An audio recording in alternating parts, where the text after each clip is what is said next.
Era casi medianoche cuando Mateo tocó la puerta de don Aurelio. No golpeó con fuerza, solo tocó suavemente, como quien no está seguro de merecer que le abran, como quien considera, e incluso en ese gesto pequeño, si todavía vale la pena seguir intentando.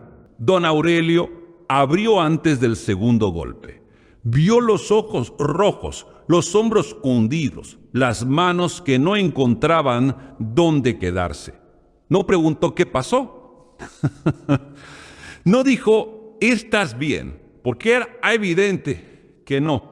Solo se corrió hacia un lado y dijo con la calma de alguien que ha visto muchos inviernos, pasa, hay mate. Esas dos palabras fueron suficientes. Se sentaron frente a frente en una cocina pequeña, iluminada apenas por una lamparita amarilla que parpadeaba de tanto en tanto. Don Aurelio preparó el mate con esa lentitud que no es pereza sino ceremonia, que no es descuido sino presencia. Mateo miraba el vapor del termo como si ahí adentro hubiera alguna respuesta. Empezó a hablar de a poco, como quien saca agua de un pozo muy hondo con una soga demasiado corta. Primero lo superficial, el trabajo perdido, 4 meses buscando sin éxito. Y el dinero se terminaba. Luego, lo que dolía más, su pareja se había ido hacía 3 semanas sin pelea grande, sin escena. Simplemente un día hizo las valijas y dijo que ya no podía más. Y debajo de todo eso, como una raíz vieja y gruesa que nadie quería ver, la relación rota con su padre. Un hombre que nunca supo decir te quiero sin convertirlo en una crítica.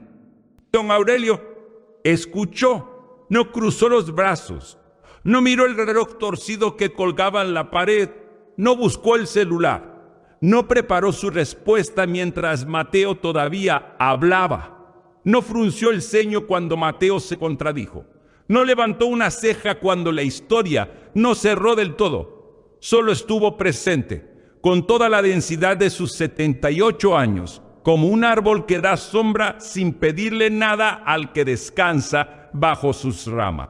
Cuando Mateo lloraba, don Aurelio no decía, no llores, porque esa frase, aunque nace del amor, lleva un mensaje oculto. Tu dolor me incomoda, guárdalo. En cambio, dejaba que las lágrimas tuvieran su lugar. Esperaba. Convidaba el mate en silencio.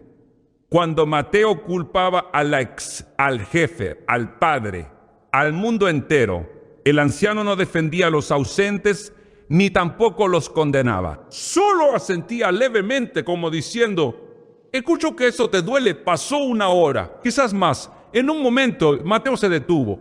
Miró al anciano con esa mezcla de agotamiento y extrañeza del que acaba de vaciarse. ¿Por qué no me dice nada?, preguntó. Don Aurelio tomó el mate, bebió despacio y respondió sin apuro. Porque todavía no terminaste de decírtelo vos a vos mismo.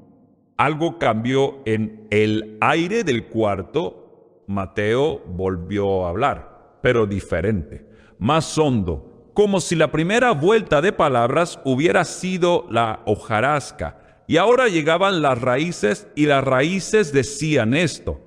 El problema no era el trabajo, no era la pareja, no era el padre, aunque el padre también dolía. El problema era el miedo real, el que nunca se nombra en voz alta, el miedo a no ser suficiente, a que si alguien lo veía de verdad completamente, con todo lo roto que tenía adentro, ese alguien se iría. Y ahí estaba don Aurelio viéndolo y sin irse. ¿Sabe qué es lo raro?, dijo Mateo con voz más serena, que nunca le había dicho esto a nadie, ni a ella, ni a mi viejo. Creo que ni a mí mismo me lo había dicho. Lo sé, respondió el anciano. Por eso era importante que lo dijeras. Lo que don Aurelio practicaba esa noche no era simple cortesía. Era una disciplina que los pueblos originarios llaman escucha del corazón, que los terapeutas llaman escucha activa, que los sabios de todas las tradiciones han llamado simplemente presencia. Hay una diferencia enorme entre oír y escuchar. Oímos todo el tiempo, el tráfico, la televisión, las notificaciones. Escuchar es otra cosa. Escuchar exige elegir conscientemente que lo que el otro dice importa más en este momento que lo que yo pienso, que lo que yo opino, que lo que yo viví. El primer acto sagrado de la escucha es no interrumpir. Cada interrupción, aunque nazca de buena intención, lleva un mensaje oculto. Lo que yo tengo para decir vale más que lo que vos todavía no terminaste de decir. El que escucha de verdad soporta el silencio. No lo llena, no lo teme. Lo sostiene como se sostiene a alguien que llora con firmeza y sin prisa. El segundo acto es validar sin resolver. Somos una sociedad adicta a las soluciones. Cuando alguien nos cuenta un problema, inmediatamente queremos arreglarlo. Le damos consejos, le explicamos lo que debería haber hecho. Pero muchas veces el que habla no necesita que le arreglen nada. Necesita escuchar. Tiene sentido que te sientas así. Lo que sentís es real. Y es válido. El tercer acto es preguntar para abrir, no para interrogar. Hay preguntas que cierran. ¿Por qué hiciste eso? ¿En qué estabas pensando? Y hay preguntas que abren mundos. ¿Qué sentías en ese momento? ¿Qué es lo que más te pesa de todo esto? El sabio pregunta para que el otro se encuentre a sí mismo, no para satisfacer su propia curiosidad. Mateo se fue poco antes de la 1 de la mañana.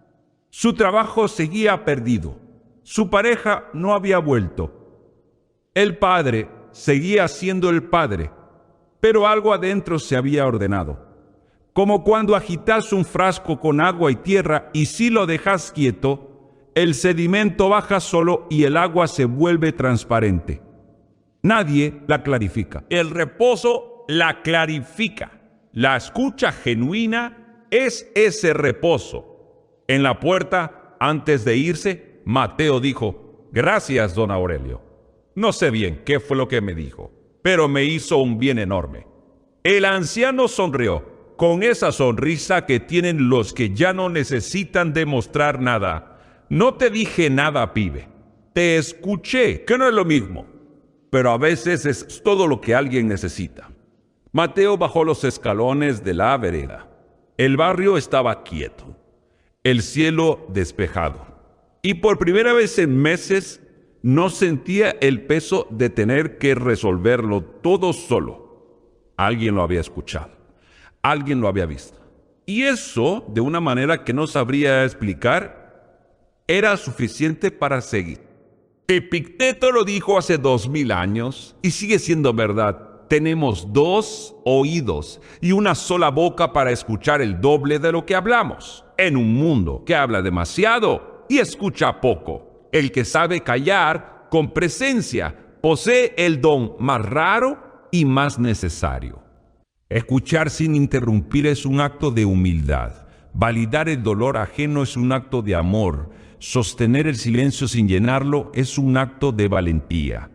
El oído del sabio no es pasivo, es el gesto más activo, más generoso y más transformador que un ser humano puede ofrecerle a otro.